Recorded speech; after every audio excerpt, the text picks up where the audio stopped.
بسم اللہ الرحمن الرحیم۔ حرف لا کا مطلب کیا ہے؟ اور ہمارے ذہن میں گھومتے ان گنت سوال۔ کائنات پر غور و خوض کرتے ہوئے جب ہم گزرتے ہیں تو ہمارا ذہن الجھن کا شکار ہو جاتا ہے۔ یہ کائنات جو اتنی بڑی، اتنی وسیع و عریض ہے، جو تخلیق کرنے والا رب تعالیٰ ہے، مالک ارض و سماء ہے، اور یہ جو چیزیں ہیں ان کو ترتیب میں کون رکھے ہوئے ہے، کون ہے وہ، کون سی ہستی ہے۔ اتنی زندگی گزر گئی اور مجھے لا کا مطلب سمجھ نہیں آیا۔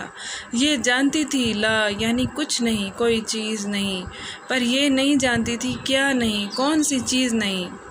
تھوڑا غور کیا تو حقیقت کھلی کہ کیا نہیں، ہر چیز، ہر خواہش، ہر آرزو خواب کی طرح جہاں آ کر نفی ہو جائے، جہاں آ کر اپنی زندگی کی ہوس ختم ہو جائے، موت کا خوف ختم ہو جائے، درد کا احساس ختم ہو جائے، ہر چیز اپنا وجود کھو دے، تب لا کی تفسیر سمجھ آتی ہے۔ ابھی تو بات لا تک ہے۔ لا الہ الا اللہ کو جاننے کے لیے تو صدیاں درکار ہیں، اور جان لو یہی حقیقت ہے۔ ابھی تو زندگی ایک نقطے، ایک صفر پر رکی ہے، اور میں لا کی جاگتی حقیقت میں گم ہوں۔ الہ کا اشارہ تو ابھی باقی ہے۔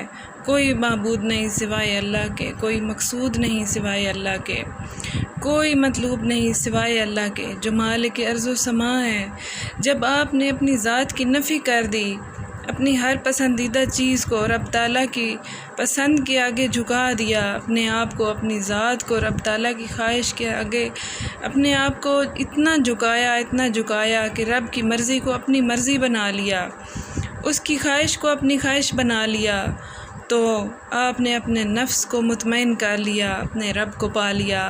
جب رب کو پا لو گے تو وہ بھی پا لو گے جس کی تم چاہت کرتے ہو۔ اگر اس جہاں میں وہ چیز نہ بھی پا سکے تو اس کا اجر اور اس کا ثواب جو بے حساب ہے، لامتناہی ہے، وہ اگلے جہاں میں ضرور ملے گا۔ امید کرتی ہوں کچھ ضرور سیکھنے کو ملا ہوگا آپ کو۔